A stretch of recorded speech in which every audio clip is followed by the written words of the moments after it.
Assalamualaikum warahmatullahi wabarakatuh. Waalaikumsalam warahmatullahi wabarakatuh. Ketemu lagi di channel Mata Metodologi Agama Tarekat Arwah, Tarekat Naksabandia Holidiyah Al-Mahdiyah Nusantara. Sekarang sedang berada di Gria Pasurukan Sumedang. Nah, saya ditemani dengan Kang apa? Kang? Saya biasa dipanggil Teguh aja. Oh, Teguh. Gitu. Nah, Kang Teguh, kita ngobrol-ngobrol ini tentang ini kan kalau menurut hadis Nabi, ini bahkan yang meriwayatkannya Bukhari dan Muslim ya, bahwa Islam di sekitar kurun lamanya 14 kurun, berarti tidak akan lebih dari 14 kurun. Tetapi sekarang sudah masuk di kurun 15. Dan kurun 15 ini berarti kita ada di dalam sudah masuk akhir zaman ya. Betul ya? Betul, Pak. Nah, akhir zaman. Akhir zaman ini kita ini identik dengan adanya Imam Mahdi secara Islam ya. Kalau secara Nasrani itu Al-Masih. Masih atau juru selamat ya. Nah, juru selamat. Nah, mungkin ada pendapat tentang Al-Mahdi, Kang Teguh. Oke. Nanti kita coba saling berpendapat ya. Oke. Sekarang pendapat Kang Teguh dulu gimana? Memang ada riwayat-riwayat yang mengisahkan tentang bahwa di akhir zaman itu akan datang sosok yang kita sebut Imam Mahdi. Imam Mahdi, betul. Dan itu adalah sosok yang akan memerangi segala Kezaliman. kezaliman di dunia. Nah, mungkin bagi kebanyakan umum sekarang, Imam Mahdi itu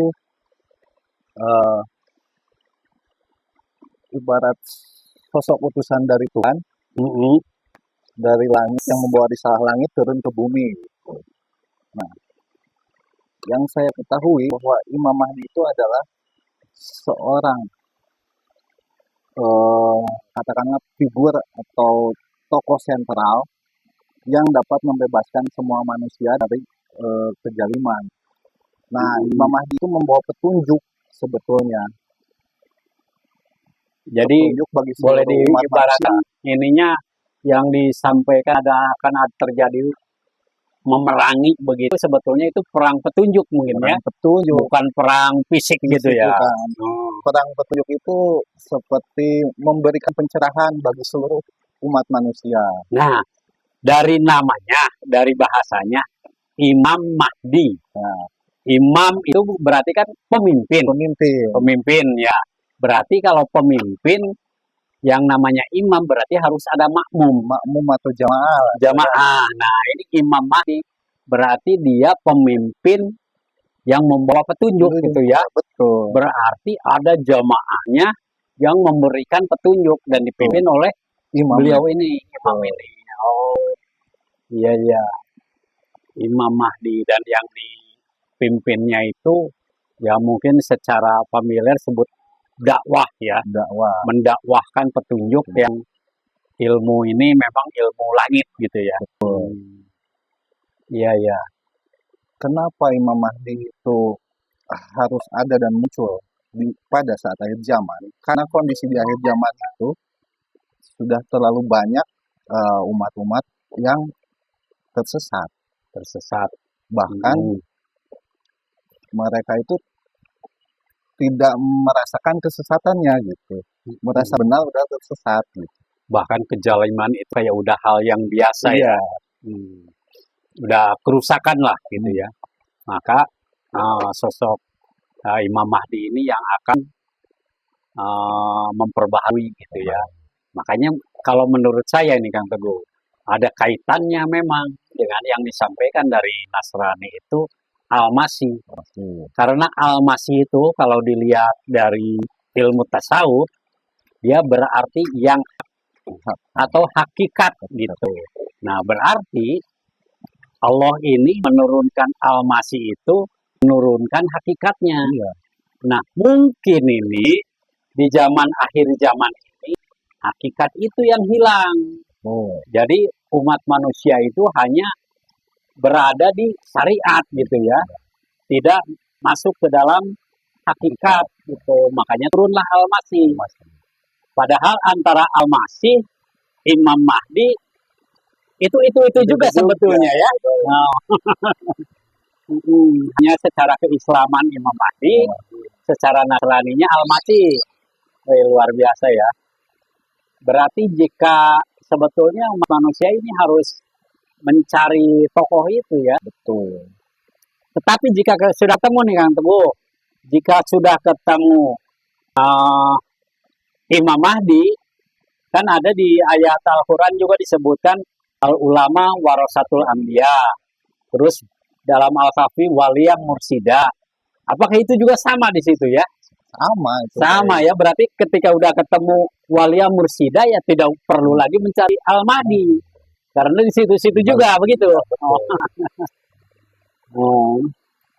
Bahkan saya pernah baca itu di akhir zaman itu, ketika muncul sosok itu, kita harus meminta baiat, bahkan walaupun harus berangkat di atas salju. Nah, betul. Saya juga pernah membaca itu, Kang Teguh. Jadi ketika sudah ketemu dan yang dimaksud dengan Imam Mahdi itu berbaiatlah gitu kan.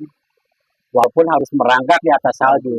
Dan ayat ada hadis lagi mengatakan jika tidak ada baiat di lehernya maka mati secara jahiliyah. Berarti kita mencari Imam Mahdi, mencari walia mursida atau ulama wasatul anbiya, dan di situ juga ada Al-Masih, berbaiatlah kepadanya. Begitu mungkin ya. Ya, karena itu ada sosok penyelamat kita, gitu. Penyelamat umat manusia, Juru selamat. juru selamat. Iya. Dia yang memberikan pencerahan bagi seluruh umat dan memberi petunjuk, juga menyelamatkan. Dan dikatakan bahwa beliau itu ya penghuluan semesta, ya. Rajanya manusia. Di Anas ya. Nah, ada di Anas itu disebutkan rajanya manusia. Tetapi saya pernah baca juga di Al-Hasir ayat 23 kalau nggak salah, itu maharaja. Berarti beda memang ya. Berarti kalau maharaja itu Allah sendiri, kalau rajanya manusia, ya memang manusia ya. Nggak mungkin rajanya manusia yang lain. Manusia pilihan. Manusia pilihan. Raja harimau aja harimau pastinya. Raja ayam, ayam. Raja manusia ya pasti manusia. Betul. Jadi mungkin ya makanya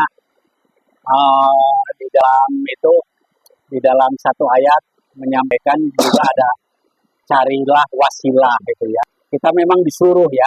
Berarti termasuk Al-Mahdi, Walia Mursida, ulama warasatul anbiya, sebetulnya itu juga ya. Dan dia sih itu seorang pembawa wasilah. Ya. Ada tambahan Kang Teguh? Ya kalau kita tidak mencari, ya tidak akan menemukan. Tidak akan menemukan. Untuk menemukannya harus mencari. Iya. Dan itu wajib sebetulnya ya. Karena perintahnya juga carilah gitu ya. Berarti sudah mencari. Iya. Jadi tidak menunggu, betul. Ini di sebelah ini ada Ajengan ini. Silakan, Ajengan mungkin ada berkomentar sedikit tentang Al-Mahdi ini. Ngobrol santai kita ngobrol santai. Ada Imam Mahdi, ada Al-Masih, ada Walia Mursida, ada Al-Ulama Warasatul Anbiya. Apa tadi kita udah bahas ini berdua. Apakah itu juga atau berlainan gitu? Menurut Ajengan ini, dengan Ngora ini, bagaimana? Akhir zaman itu bakal ada Sosok Imam Mahdi ya. Ini sangat menarik ya topiknya, menerangkan sosok Imam Mahdi. Saya dari dulu sangat menunggu dan semua umat juga pada menunggu kedatangannya sosok Imam Mahdi. Tapi setelah sekolah di tarekat Naqsabandiyah di Al-Madiyah ini, saya jadi dipahamkan ya, bahwa sosok Imam Mahdi itu ternyata ada di Sini. sosok Imam Mahdi, ulama warasatul anbiya, apalagi Kalau bisa dikatakan Walia Mursida. Walia Mursida itu di tempat itu ada namanya Ratu Adil. Ratu Adil ya. Dan itu nggak cukup cuma menunggu ya. Kalau kita mau menemukannya ya harus mencari. Misalkan kita mau menunggu seseorang, cukup nggak dengan menunggu? Kita itu harus mencarinya. Ada koneksi dengannya, ada perjanjian, keterima ke bimbingannya gitu. Makanya ada ayat menyampaikan carilah. Carilah. Berarti ada perintah mencari. Ada perintah mencari. Jangan berdiam diri. Dan di situ sosok Imam Mahdi itu ternyata ada kaitannya dengan perintah Allah di dalam Al-Quran Al-Maidah ayat 35 itu. Carilah wasilah, bahwa beliau itu sosok pembawa wasilah tersebut sebenarnya itu. Karena tidak mungkin kita beribadah kepada Allah Subhanahu wa taala tanpa beliau. Kan beliaulah sang pembawa wasilah itu. Berarti kiblatnya kita berkiblat Ya, itu ke berkiblat beliau, ke ya. beliau, penghubung, tali penghubung. Nggak mungkin kita bisa langsung ke Allah. Kan banyak Nggak itu yang mungkin. bilang, saya langsung aja ke Allah katanya. Nggak bisa. Ngapain pakai Di surat perantara. Al-Asra 51 juga kan udah jelas.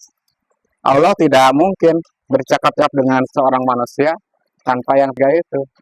Tanpa perantaraan wahyu, di balik tabir, atau lewat utusan tersebut.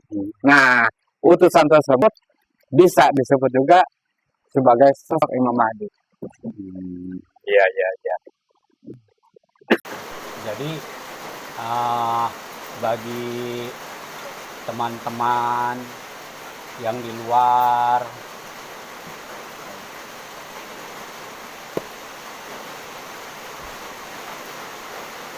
ini kelihatannya baterainya nggak kekontrol ini habis. Mungkin kita sambung nanti ya. Oke, sambung lagi. Nanti kita sambung lagi. Terima kasih.